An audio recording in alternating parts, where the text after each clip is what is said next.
एक तरफ UPA government में एक एक्ट बना था 1991 में, रिलीजियस प्लेसेज एक्ट। ये कहा गया 1947 में जो स्थिति है, अगर मंदिर तोड़ दिया गया, बन गया, आप रिक्लेम नहीं कर सकते।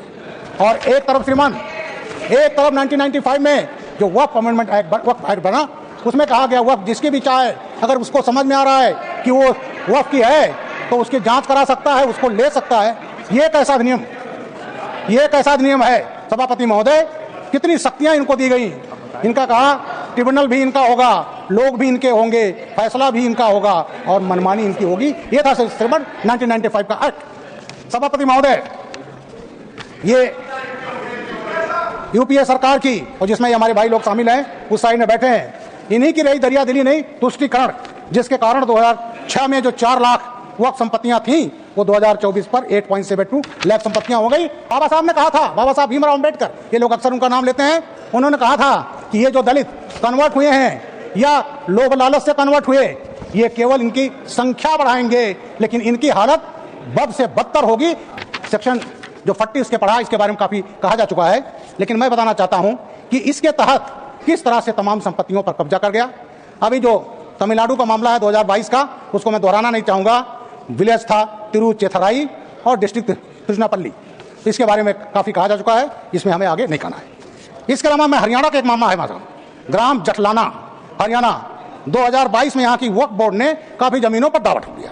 महोदय, वहां एक पुराना गुरुद्वारा, उससे तमाम संपत्तियां, वहां कोई पहले मुस्लिम सेटलमेंट नहीं था, लेकिन वक्फ बोर्ड ने कहा कि नहीं साहब, ये तो हमारी संपत्ति है, हड़पने का प्रयास किया गया महोदय हरियाणा में।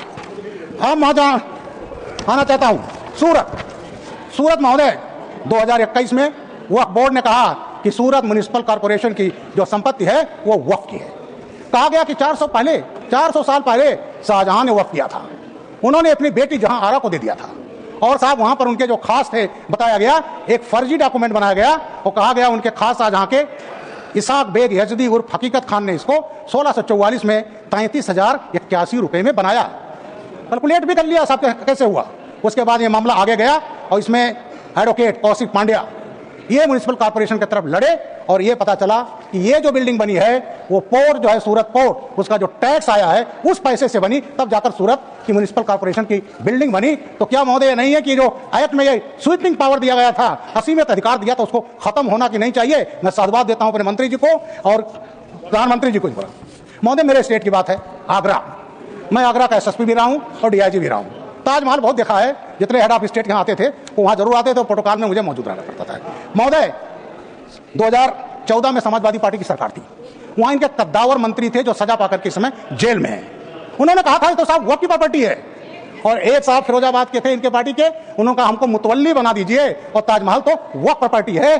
इसका भी लिटिगेशन हुआ, मामला उठा और फिर वो नहीं हो पाया, तो महोदय ताजमहल जैसी संपत्ति को कहा गया कि साहब ये वक्फ की है। महोदय, अब मैं आता हूं ज्ञानवापी मस्जिद। सब जानते हैं कि 9 अप्रैल 1669 को हुक्मनामा जारी किया था औरंगजेब ने, और उस हुक्मनामे के तहत काशी विश्वनाथ मंदिर तोड़ा गया। 1670 जनवरी में केशव मंदिर मथुरा तोड़ा गया। वहां पर भी साहब एक उत्तर प्रदेश सुन्नी वक्फ बोर्ड ने दावा किया कि जहां ज्ञानवापी मौजूद है वो वक्फ की जमीन है। ये सब ये इस तरह का ये यहाँ कारनामा ये करते रहे, और केवल उसका था सेक्शन 40 के तहत ये किया गया। ये इतिहास में है, सब कुछ है, इसके बावजूद भी अब आप देखें जितने ये कारनामे हो रहे हैं 2020 के बाद, तो ये है साहब वहाँ इसी तरह केशव मंदिर क्या हाल किया इन्होंने वो आप जानते हैं। महोदय, आता हूं मैं द्वारिका पर, कोट द्वारिका ने बेट द्वारिका बोलते हैं। ये 2021-22 में गुजरात वक्फ बोर्ड ने गुजरात हाई कोर्ट में एक पिटीशन डाला।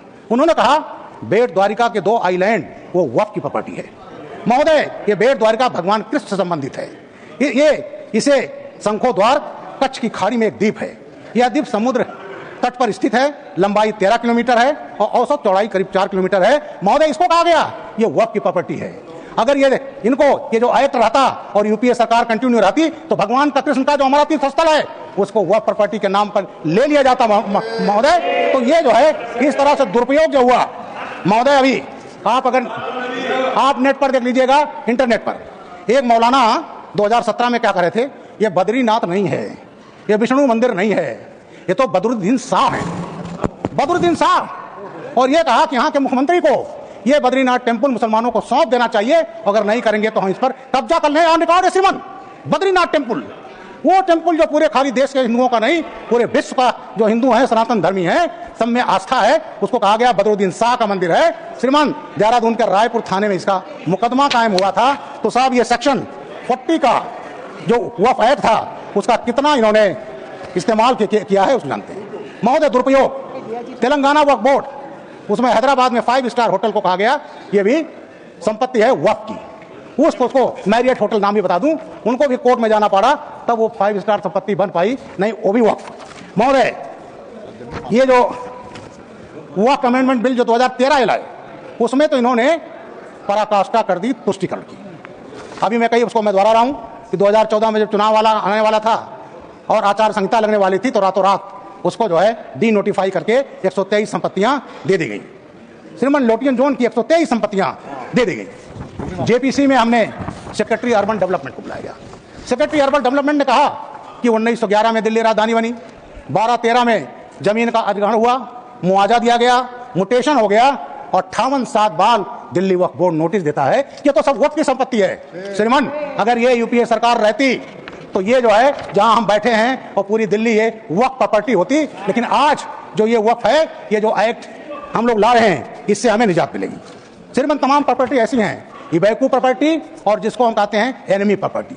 इबैकू प्रॉपर्टी वो है जो यहाँ के लोग पाकिस्तान से चले गए, खाली कर गए। श्रीमान वहां के जो हिंदू थे वो छोड़कर चले आए, उनकी हिम्मत नहीं हो चले जाए। लियाकत नेहरू जी में समझौता हुआ 8 अप्रैल 1950 में। एक टाइम दिया गया था कि आप लोग वहां जाकर के अपनी जमीनें सेटल कर सकते हैं, तो हिंदू सिख की तो हिम्मत नहीं हुई और यहाँ के प्रॉपर्टी जो तमाम गए बैक डेट में श्रीमान वक्फ हो गया और वहां के जो लोग हिंदू सिख आए वो सेटलमेंट में रहे, आज उसी प्रॉपर्टी में वो किराएदार हैं। श्रीमान 1 मिनट और चाहूंगा।